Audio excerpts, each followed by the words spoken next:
न्यूयॉर्कमध्ये दिवसभर फिरून फिरून रात्री जेव्हा टाइम्स स्क्वेअर बघायला गेलो तेव्हा अंगात बिलकुल त्राण राहिला नव्हता. दिवसभर फिरून फिरून थकलेच तेवढं होतो आणि जोराची भूक लागली म्हणून तिथूनच जवळच असलेल्या एका भारतीय रेस्टॉरंटमध्ये आम्ही सगळेजण जेवायला गेलो.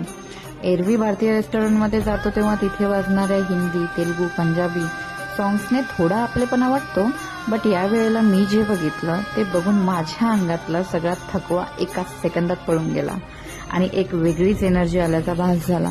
डोळे आनंदाने चमकून गेले आणि नकळतच मान झुकली, कारण समोर होता माझ्या छत्रपती शिवाजी महाराजांचा फोटो. हो, माझ्या राजाचा फोटो. त्या क्षणाला मला काय फील होते ते मी शब्दात नाही सांगू शकत. फक्त एवढं की त्यानंतरचे काही दिवस माझे फार आनंदात होते. आपलं जीवन सोपं होतं, खरी ओनरला मी 5 स्टार देऊन आले.